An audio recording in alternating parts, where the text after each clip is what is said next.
Assalamualaikum warahmatullahi wabarakatuh. Perkenalkan, nama saya Sania Afriza dari kelas TK 4C angkatan 2023. Di sini saya akan menjelaskan secara singkat mengenai beberapa rangkaian yang digunakan untuk UTS dari MK rangkaian digital ini.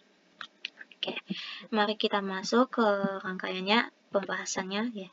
Yang pertama ada rangkaian ini, rangkaian SR flip-flop yang menggunakan gerbang NAND. Jadi rangkaian ini tuh bersifat aktif rendah, yang dimana ketika S-nya bernilai 0 maka akan mengaktifkan fungsi set, dan ketika R-nya bernilai 0 maka akan mengaktifkan fungsi reset. Jadi, dan juga ketika S dan R-nya bernilai 1, sama-sama bernilai 1, maka gerbangnya akan bekerja seperti biasa atau outputnya tuh nggak berubah.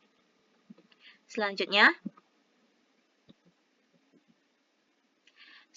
ada rangkaian ini, rangkaian SR flip-flop tapi menggunakan gerbang logika NOR. Ini prinsip kerjanya agak-agak sama lah, sama kayak rangkaian yang pertama tadi. Jadi di sini juga dia pakai dua gerbang logika NOR, dua logic port, dua switch, satu ground dan satu power. Jadi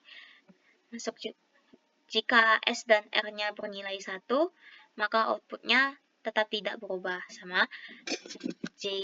Jika S-nya bernilai 0 dan R-nya bernilai 1, maka outputnya akan menjadi reset. Dan jika S bernilai 1 dan R-nya bernilai 0, maka outputnya akan menjadi 1 atau set.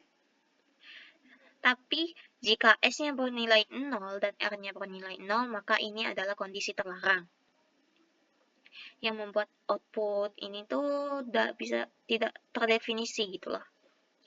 Selanjutnya yang ketiga ada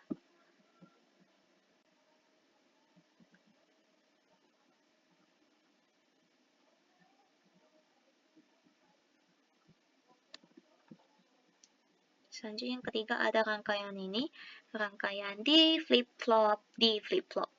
Ya, jadi ini adalah rangkaian di flip-flop. Rangkaian ini sangat sederhana karena hanya membutuhkan satu input data dan juga satu sinyal clock. Ya, rangkaiannya kurang lebih sama lah ya kayak SR flip-flop yang sebelumnya tadi. Cuman bedanya di sini dia ada NOT-nya aja satu di sini. Jadi setiap kali ada pulsa clock, nilai yang ada di input D akan dipindahkan ke output key. Nah, jika D bernilai 1, maka output key adalah 1.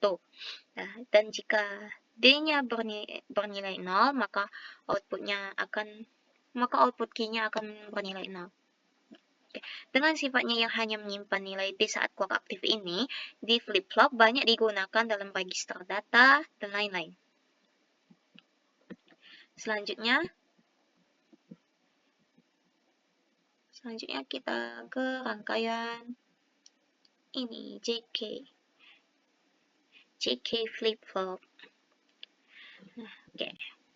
JK flip-flop ini ya merupakan pengembangan dari SR flip-flop yang sebelumnya.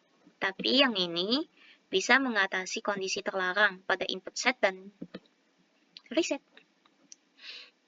Jadi di sini kita menggunakan IC 7473 yang dimana memiliki dua input utama, yaitu J dan K dengan satu sinyal clock. Ya, ini juga mirip. Di sini ada dua logic port, 3 switch, dan satu power, satu ground. Yang bedanya cuma kita gak pakai gerbang logika tadi. Jika J-nya bernilai 0 dan jika K-nya bernilai 0, maka output tidak berubah atau tetap sama seperti sebelumnya. Dan jika J-nya bernilai 0 dan K-nya bernilai 1, maka output akan menjadi reset atau 0. Jika J-nya bernilai 1 dan K-nya bernilai 0, maka output akan menjadi 1 atau set. Dan jika J-nya bernilai 1 dan K-nya bernilai 1, maka output akan toggle, yaitu berubah dari nilai 0 ke 1 atau dari 1 ke 0 setiap kali clock-nya tuh aktif. Mungkin sekian itu saja dari saya akhiri. Assalamualaikum warahmatullahi wabarakatuh.